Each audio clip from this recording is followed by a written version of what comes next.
Our world is defined by motion. We see things move every day and we move ourselves. The movement of various objects is defined by the Newton's laws of motion.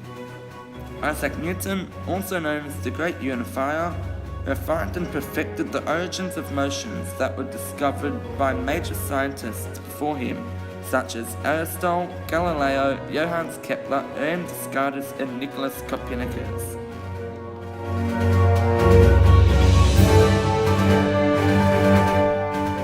What does physics mean? Physics is a branch of science concerned with the nature and properties of matter and energy. The subject matter of physics includes mechanics, heat, light and other radiation, sound, electricity, magnesium, and the structure of atoms.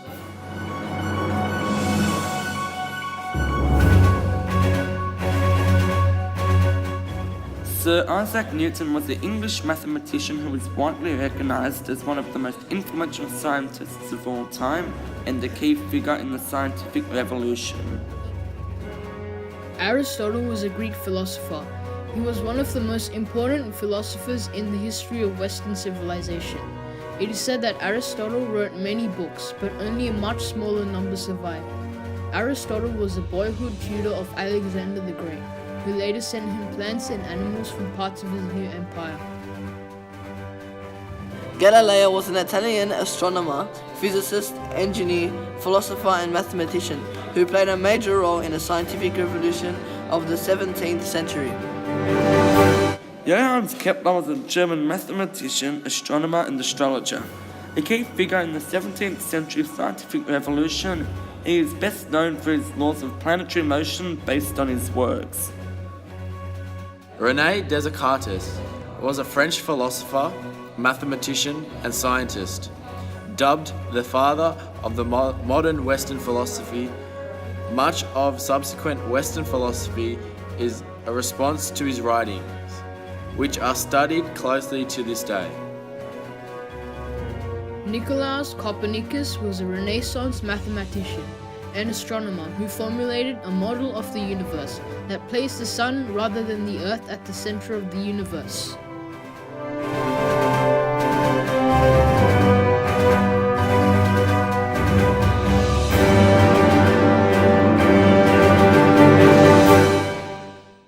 The first law of motion is the law of inertia. The law of inertia is that every object in a state of uniform motion tends to remain in the state of motion unless an equal or opposite force is applied to it. An example is when a batsman hits the cricket ball with his bat. When this happens, the ball will hit the stationary bat and keep moving until the friction of the grass stops the ball or a fielder goes and collects the ball.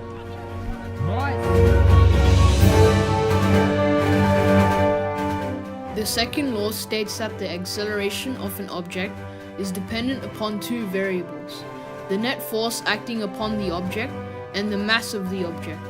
The equation for this law is F equals m times a, which is force equals mass times acceleration. An example of the second law is when the bowler takes a run-up and releases the ball from his hand. An everyday example of this is when you go and lift something. The heavier the object is, the more force you need to put in order to lift the object up.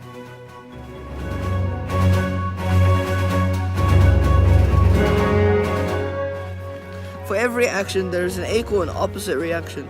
The statement means that in every interaction, there is a pair of forces for acting on the two interacting objects. The size of the force on the first object equals the size of the force on the second object.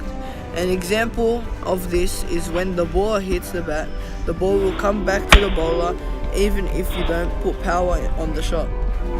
An everyday example is when you jump, your legs apply force to the ground, apply the equal opposite force, therefore causing you to jump in the air.